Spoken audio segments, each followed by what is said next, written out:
Okay, okay. It is officially 10:15 on Thursday. Just to make sure you know what day it is and where you are. You're at the Red Hat Summit. Before we get started, I'm going to take and do something that's really important to me is get a selfie of you guys. So hopefully you don't mind being on social media.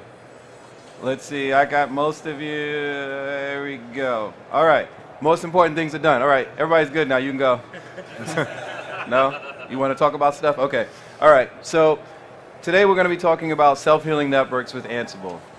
And the basis around what we're going to try and establish for you guys today is we know we're not going to give you the code to go and do that, right? Because we'll talk about why that's the case. But what we will give you is some baseline information as to what you should be looking for to be able to automate doing something like self-healing networks. So hopefully you can go with us on this journey a little bit as we kind of lay it out for you. I don't have a clicker, so I'm going to be walking in front of you guys like this probably a lot. So you're going to have to get used to me on that. So I'm going to let my buddy here, John, introduce himself a little bit. Hi, I'm John Bersuter. I've been with Red Hat, I guess, for a little over a year now. I've been working with Ansible since day one. I was with Michael DeHaan when he was writing it. I'm from Raleigh. I've been attending the Trilogue meetings that Red Hat puts on for more than 15 years now at this point.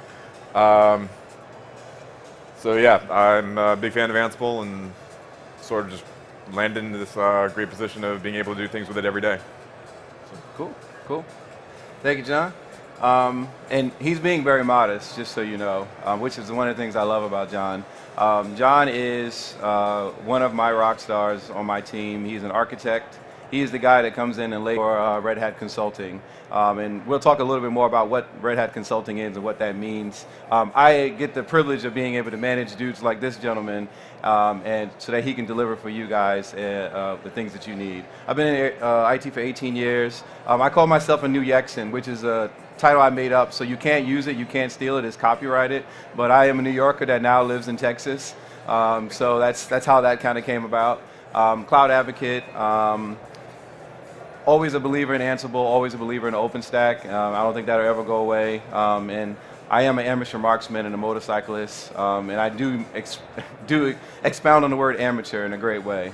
But this is some information. Follow me on Twitter if you're interested. I have a lot of stuff out there on GitHub related to Ansible and OpenStack, if that's something that you're into. As well as I have a blog as well that I don't keep updated, so don't judge me for that. Okay? So, all right. So we're going to jump right into the agenda a little bit. And this thing is in the wrong place. I'm gonna move over here. Yeah, I'm gonna send you over there. All right, that's good. So this is the kind of agenda we're going to cover today, just to kind of give you an idea of what we're going to be looking at. We're first going to start identifying some of the things that you should be conscious of when you're trying to do determine network failures with automation tool like Ansible. Kind of go into how the small guys are doing it. Of course, small guys is in quotes, right? So we're going to review how the Facebook and Google and Microsoft and Netflix actually look at how they solve their network failure problems. And then kind of take that information and coincide it to what you can do in Ansible without the major investment that those large corporations have, right? So you can still kind of accomplish the similar approach, but just on a penny budget, so to speak.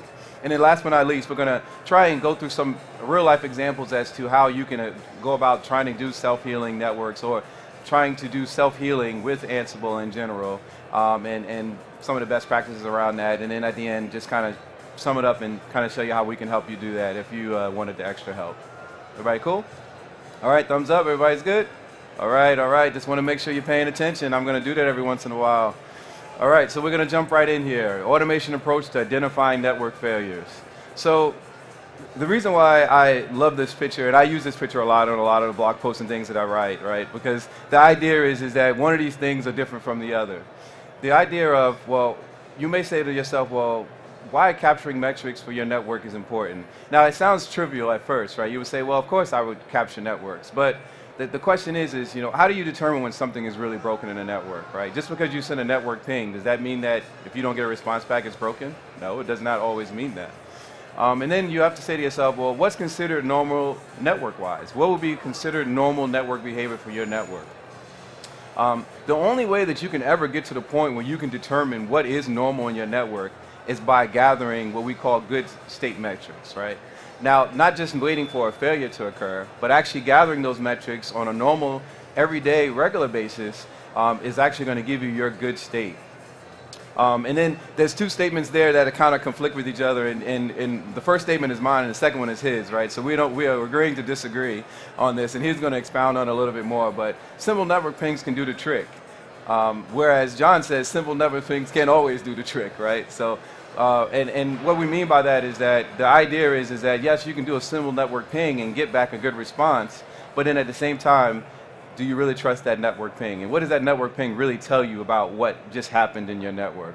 John, do you want to kind of expound on how you feel about that? Absolutely, because that was sort of the impetus of the talk, was going over some of the smaller companies around that, that we'll be going through in greater detail. Were putting out papers about how they were going through getting their third and fourth sigmas of uptime on their network and finding those really hard to find edge cases. And what you would find out is that you can't rely on your network switch telling you, actually not lying to you, basically.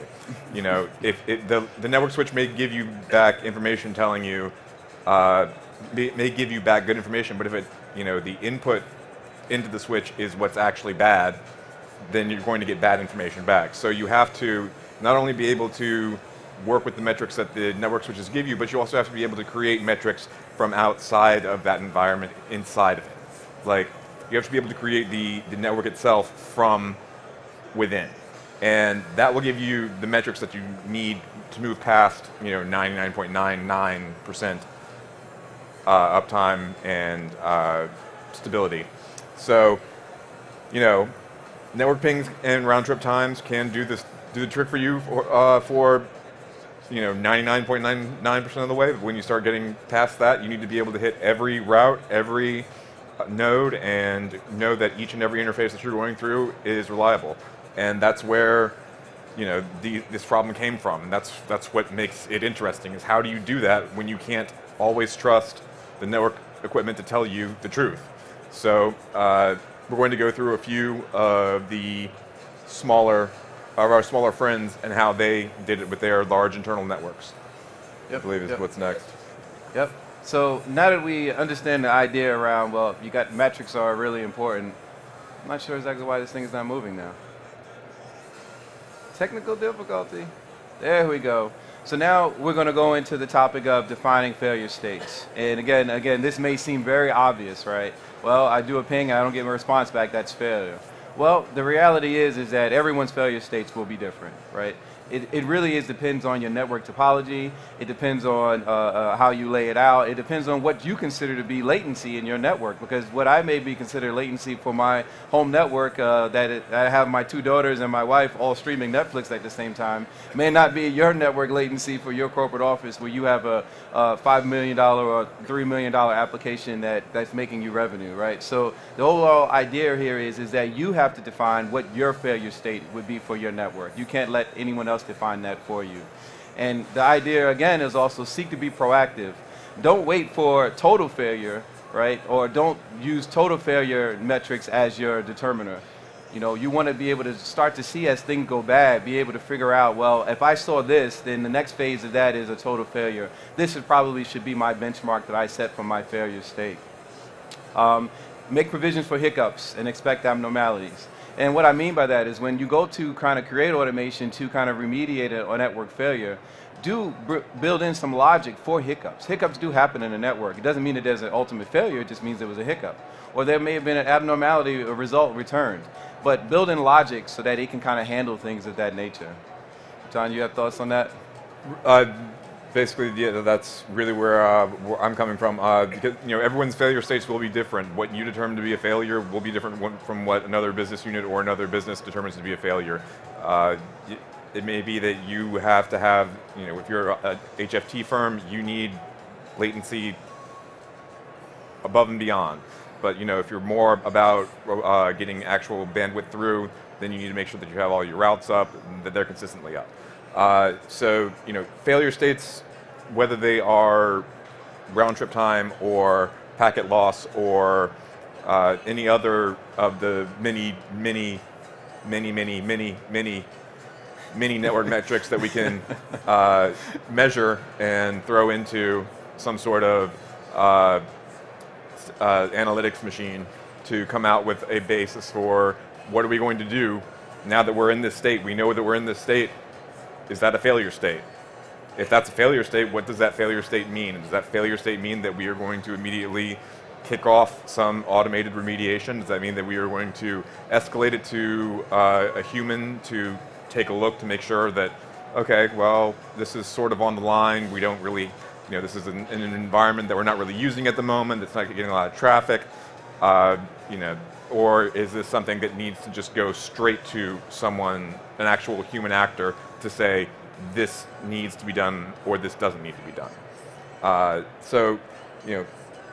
Failure states is a very broad term, and it's intended to be. And so when we come up with what a failure state is, that's sort of where consulting comes in. But we help you figure out what your failure states are, why they're failure states, and how that works into your business practices. Cool. All right. So kind of moving into, so now that we've figured out that we need to collect metrics, now that we've determined what our failure states would be, the idea now is that we need to be able to analyze those failure states in some sort of real-time fashion to be able to figure out some sort of remediation plan. And I know this is a very controversial phrase, but failure is not always equal to go fix it every time. And what we mean by that is that just because you get a network failure does not always mean that you need to go to remediate it, right? There may be situations where you may say, in big picture, it's actually okay that I got that failure and I can maybe go about and make it and fix the problem in another way, or maybe enable another interface to be able to bypass the problem. So all that this is meant to say is that analysis has to occur as soon as you get in a failure. You can't not just react to a failure. You must conduct some sort of analysis on that failure. And that fixing the issue may not always be the optimal course of action. So that's the basic message we're trying to present there. That's sort of what I was touching on earlier, is that failure state doesn't necessarily mean that you're going to move to a fix-it state. Right. Yep. Lay out foundation for you, right? So auto remediation versus remediation. So I'm a very taxonomy guy. I like to define words and make sure we all have clear understandings and meanings as to what is meant by it, right? So auto remediation, or as the term self-healing, is the idea that automation responds to an event or a problem, executing actions that can prevent or even fix the problem real time for you. Versus remediation, which is more human-driven, basically trying to apply the same type of remedy, but the difference being is that it actually has to be invoked by some sort of human, right? So the idea is you don't have to rush for auto remediation right out the go, right? I mean, that can be a difficult thing. And you can take baby steps to getting to auto remediation, but first having a remediation plan, first figuring out how you're going to approach fixing your problem is really step one. Then step two is figuring out how do we use tools like Ansible to be able to kind of set up that auto remediation, and using tools like Tower to kind of help create the workflow to be able to establish that. And really, yeah, that's there are some errors you can catch and deal with, and then sometimes you just have to bail out. So yep. That's really where we're going with figuring out whether you want to go through an automated process of error catching, or there's nothing that we've done that can handle this at the moment. Yep. All right, so now we're moving into the area of how some of the small guys are doing it. And the reason why we felt this was good is the idea is that we can learn a lot from what these other companies have done, right? They've invested hundreds, if not millions of dollars into trying to troubleshoot these problems that they have faced, right? And 9 times out of 10, if they've faced these problems, you too may face these problems in your organization. And we felt that using their examples and learning from them is a really easy way of being able to pull in some of the information that they've actually figured out, use that for yourself to be able to figure out how to solve it for your own problems. So one of the first guys we threw in here was Facebook. They were still encroaching on failures that those tools weren't picking up. So what they decided to go off and do is they decided to create their own system, right, called NetNormad, which basically treats their network like a black box. So all it does is focus on the network, and it does more than what a traditional network and monitoring tool did, in the sense that it not only checked the network and monitored it, but it also would troubleshoot the network problem and independently try to remediate it for them. Right, so this is at a very high, big level of how Facebook kind of went about kind of solving their problem. Do you have to do this for yourself? No, obviously not. And we're going to go over how you can kind of approach some of the things they did. But some examples of changes they did was using UDP instead of TCP, right? So instead of doing TCP pings, they use UDP. And their logic around that is that UDP was simpler and that they were actually able to embed custom information into the UDP messages that they would use later when they're doing their analysis, right? So that's definitely something you can steal and use for yourself. I definitely thought that was a great use case there. They used something, they also broke their network down into clusters. Clusters by DC, clusters by region, then clusters by global. And by those clusters is actually how they set up the NORAD, to be able to gather their analytics. And by use of those clusters, that's how they actually would determine if they were having a problem. Another two things that they also used were outlier detection logic and proximity tagging. You may say, what the heck is that? Right, so outlier detection basically is the idea of being able to applying filters to bad ping returns. So kind of remember what we talked about before, how that just because you get a bad ping return or you get some sort of hiccup or anomaly in your network doesn't mean that you're having a total failure, right? So what they would use, what they call is outlier detection, which is a logic built in to say, hey, if you get a hiccup from something in the environment, check it again and check it again and check it again and see if if that problem went away. If not, then it wouldn't be an outlier, that would be a true failure. And then proximity tagging is when they actually put those tags, they actually tag those messages, those UDP requests, so that they know exactly what cluster it came back from, and then compare that to the DC region or global, and then from there determine where the failure could possibly be. And so, yeah, they did, the way that they, it's a very interesting article, and I do want to make sure that we get that up because it was sort of coming across these articles in succession that sort of stuck this idea for this talk in my head because these, well, more than just these four, but many of these companies were dealing with these same sorts of problems, but from different perspectives and with different metrics for what they considered failure. And from the Facebook approach, what they considered failure were not fully utilizing every route. If there was a route that was not being used or not available to be used, even if they were still getting traffic through, they considered that failure. So they would be reaching through each and every node to make sure that every path through that node would be effective and useful at some point, because at some point, those best routes that were being used will go down. So they do need to have something to fall back on, and it's a preventative measure that saves them from having, an actual failure. The other interesting thing about using the UDP instead of TCP, is ripping out all the extra CPU for statefulness for TCP, and sort of working in a little bit of statefulness just so that they could figure out which parts of the network were acting up. And they actually have open sourced something that they call Facebook Tracer, which is written in Go, and you can go take a look at it. It's on their GitHub. It's an interesting little program that I recommend you go and take a look at if you have some interest in sort of how they're doing these sorts of things. They haven't open sourced all of it, but there's enough for you to get an idea of what they're doing. Sure. Cool. All right.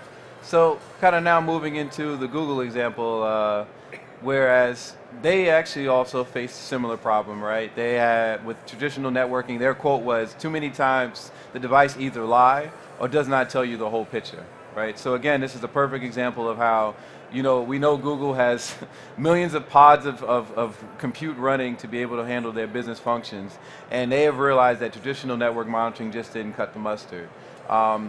They posed the question, well, we can run IPSLA processes on each router, right? And will that solve our problem? And they realized that still doesn't even solve their problem. Despite the fact that, you would think that would allow them to be able to collect information that they need, but it still didn't get them to where they were. John? So yeah, they were facing a similar problem where they were running into having routes that would go down, but you wouldn't notice that they were down because they weren't the optimal routes that packets would be taking anyway. So until you were actually making sure that you were testing this network from the outside without relying on what the network switches were telling you, then you wouldn't know that you had a faulty route. And that would only come back to bite you later on when you really, really didn't need it to bite you, which was when already the optimal routes were down.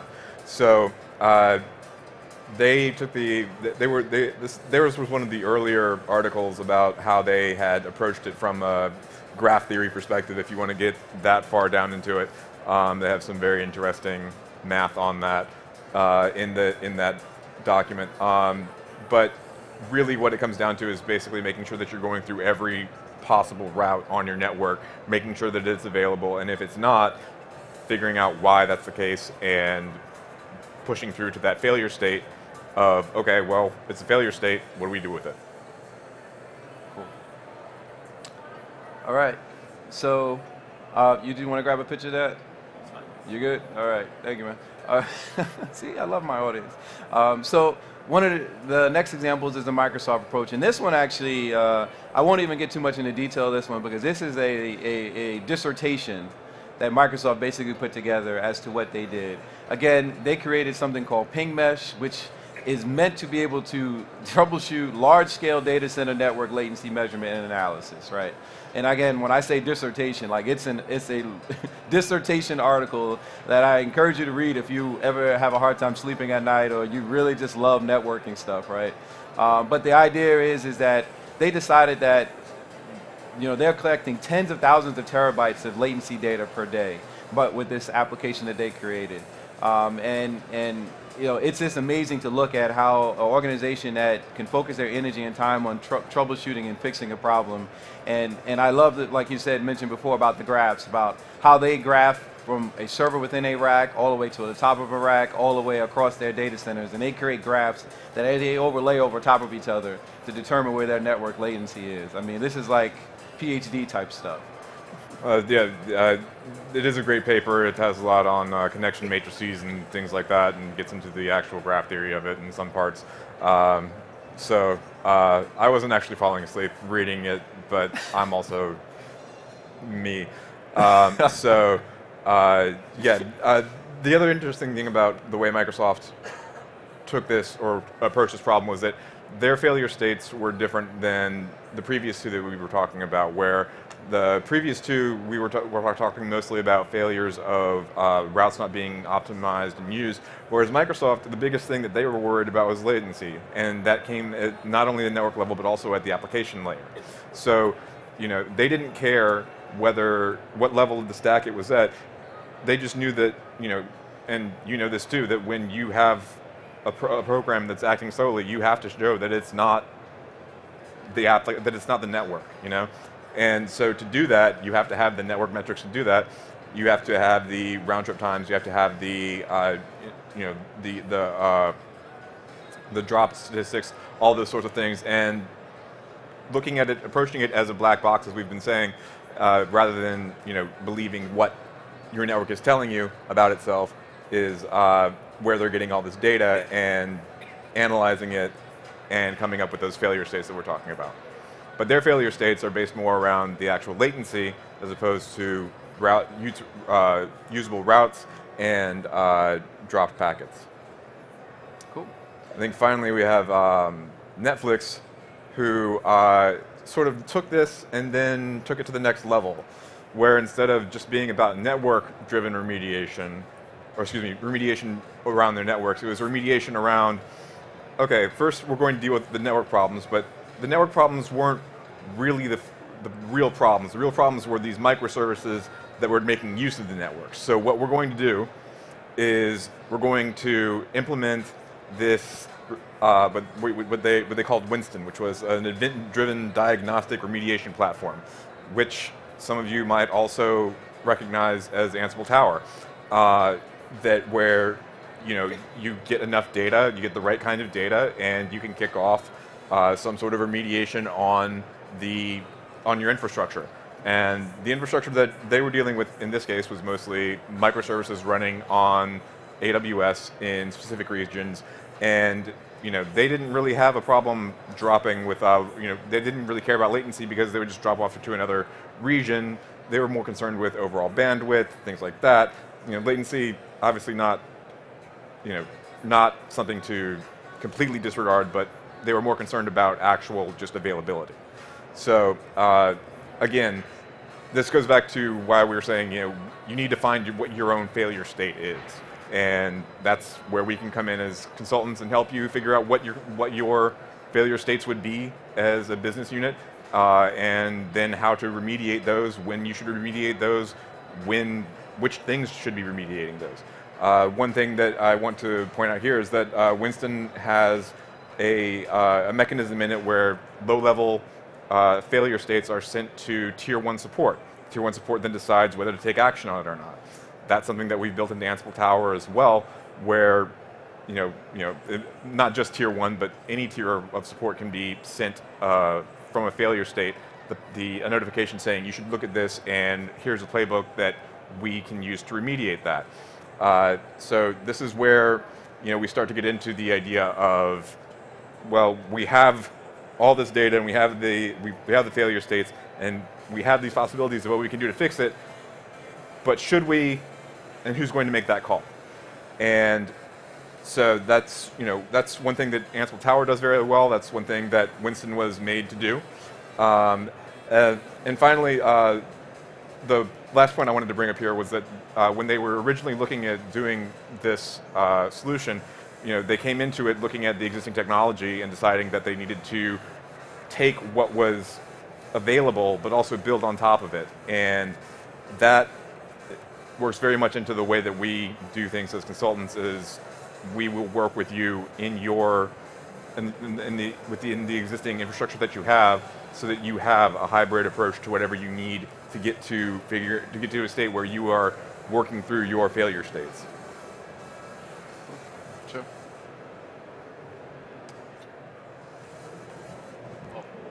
Yep. You got to make it official. Oh, all right. So the thing that I'm wondering about all these different approaches, and obviously they're different approaches because they're trying to solve at least marginally different problems. Mm-hmm. Since you can't trust the switches and the routers always, is there a pattern to the typical data collection points? Because you haven't talked about that. That is something that is hard to talk about because that's the stuff that they will not open source. So, okay. So that's the secret sauce. And it is the secret sauce. And is it weird to imagine dropping a device on every segment to get a thorough data sweep? So that's when it becomes cost benefit of how much cycles you're taking. These are all things that are very pointed in these cases, is that they're saying we're trying to find out all this information, but we're trying not to also overload the network, because if you're looking at the network as a black box, then you're going to have to be feeding it extra traffic, extraneous traffic that it's not normally supposed to be having, just so you can diagnose what's going on. Right. And so either you're going to need to be you get a Heisenberg effect where you start right. I mean, creating unless you're unless you're able to take advantage of some wonderful zero-copy buffers or something, you're really going to have a problem keeping things up. Like it's not going to be a sustainable thing. So, but that's also why I was trying to point out that there are different ways of different parts of the network they were looking at for failure, because each of their secret sauces do different things based on what they're looking for. Yeah, I was kind of hoping there was a broad pattern, but it sounds like no. That's the broad pattern is that they find the parts that hurt their business the most, and then they test for those. So in the case of Microsoft, it's latency. In the case of Netflix, it's availability. Right. And so those are the things that the secret sauce tests for. Okay, thanks. All right. So now we're getting to the part that we enjoy the most, is the topic of try not to boil the ocean with Ansible. And the idea is that we don't want you to think that you need to replicate all those things that Microsoft or Google or Facebook did with their custom-made applications with Ansible, right? So you don't want to boil the ocean with Ansible. But you can use Ansible to do some really significant things with network testing, and John is going to kind of recap that for us here. So yeah, I frequently say the great and terrible thing about Ansible is that it will do pretty much whatever you want it to. And I mean that in a very literal way, that it's designed so that you can basically put any sort of modular piece of code into it, run it as a module, gather metrics from it in any language, and then use the built-in Ansible built-in Ansible analytics tools to come up with states and remediation plans for for the data that you've gotten. So the real problem with that, though, is that that sort of tends to start creeping out past the scope of everything. So like even the subject of this talk, sort of, the more I started writing it, the more it became a bit less about networks and more about remediating everything. Like it became less about the networks, but those were just the best examples that I had as a way of saying, okay, well, we're going to look at this as how we can help you as a business figure out what your failure states are in terms of tech, and then where you need to put an automated remediation or a human actor to remediate this failure. So, that's where consulting comes in. We can help you about when you should be using Ansible, about how you should be using Ansible, because sometimes Ansible isn't the best answer for something. It can do everything, but it doesn't. But it shouldn't.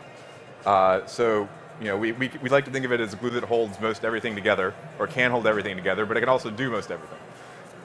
So in terms of consulting, and services, what we offer are ways that we can look at the white box metrics, where we're actually polling the network switches themselves, and then when we stop believing them, setting up a black box style way of gathering metrics, and then taking that collated data and figuring out the state of the network and whether any action needs to be taken from that. So there are mechanisms within Tower that allow you to do these sorts of scans on a regular basis or off of a triggered basis, and those are also, when you also throw Tower into the mix, you also allow for multiple levels of your organization to be actual actors in the remediation process, so that you can trust a tier 1 or tier 2 support staff member to deal with the problem without giving them full access to everything. And Ansible Tower is designed specifically around that use case, so that you can prevent giving full control, but allowing them to fix with some discretion any problems that might come up. And that's where Ansible gathers that data, comes up and says, okay, I think this is the problem, sends it off to tier 1 or tier 2. Tier 2 takes a look at it and says, Ansible, you're crazy, or no, this is right on the money, this is what we'll be doing to remediate the problem. So that's really where Ansible comes in that a lot of the previous people that are companies that we're talking about had a specific use case centered around networking where they were doing this, but we expand this so that you can actually deal with this with any layer of your stack and any layer of your application development process.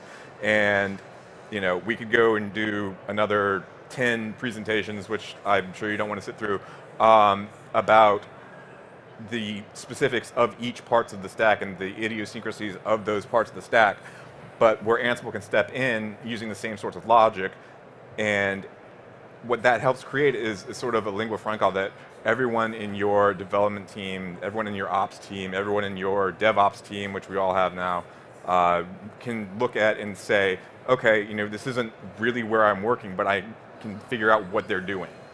And that is a very valuable way to allow business units to work together and figure out how to work with each other easily. Cool. I think I covered most of everything on that slide that I wanted to, but I don't know if you have any. No, you hit it right on the head. Just the simple steps, and just the bigger takeaway for you guys is that, what we've outlined is just some steps that Ansible can handle, right? There's more, right? But just giving you a general idea as to what you could possibly do with Ansible to try to start the process of figuring out how do you order or actually set up automation to be able to detect or remediate network failures. So this next slide is a shameless plug. I'm going to just give you that warning now. It's a shameless plug.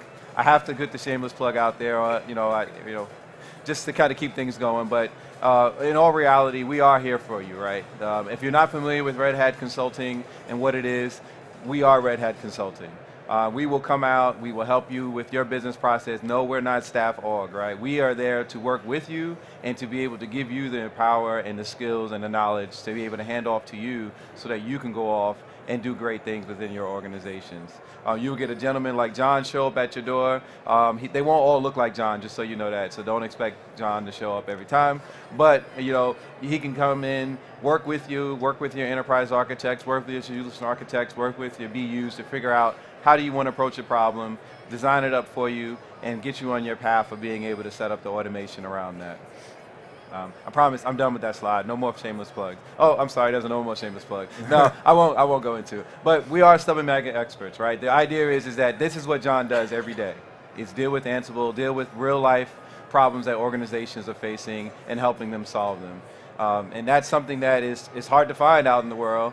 And so definitely use us and for the sense that we are willing to mentor you, not just come in and do something and walk away, right? We're there to help support you throughout this process. All right, I'm done. My shameless plug is over. So wanted to say thank you very much for showing up today. We really appreciate your participation. I do want to open up for questions if anyone else has any questions. I promise I will not answer them. I will let John answer them. But most importantly, I do appreciate your time this morning, and thank you again. So if you have any questions, this is the time. Oh, we got a question.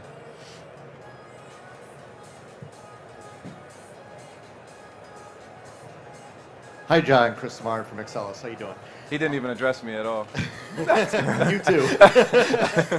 So, sorry, I couldn't help just myself. Like an everyday use case, I know you were touching originally on the, the gray failures. I can't remember if it was Yahoo or who that was experiencing the gray failures in the beginning. Yes, the Facebook, yes. Facebook, thank yes. you. So typically, when you come in an organization, I mean, obviously there's various layers that you have to abstract from each other to break things down. And I know with our environment, we have multiple layers. We're a VMware shop. We have Citrix is very prevalent in our network. So there's a lot of layers there. Typically, what do you find when you walk in or into an organization and you can just address either using Ansible or some other product, how you typically find yourself abstracting those various layers? I mean, do you take like a parallel approach? Do you say, okay, we're going to zero in the network, the base foundation, work our way up, or do you do top-down, application down? What do you do? Well, you do have to understand, not only the pieces, but the actual puzzle itself. So, there's not a real.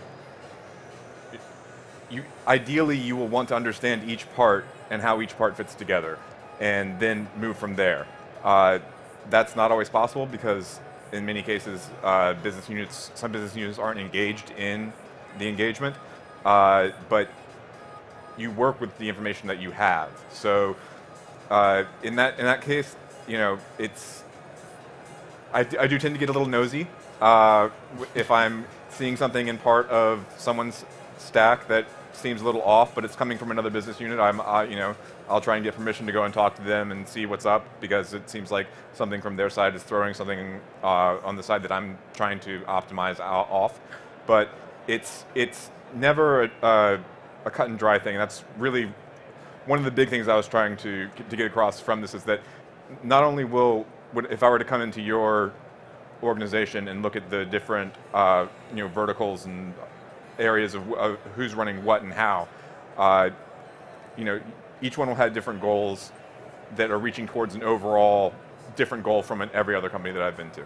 So having that context and being on site and sitting down, getting input from the stakeholders, actually running through these examples and running through examples of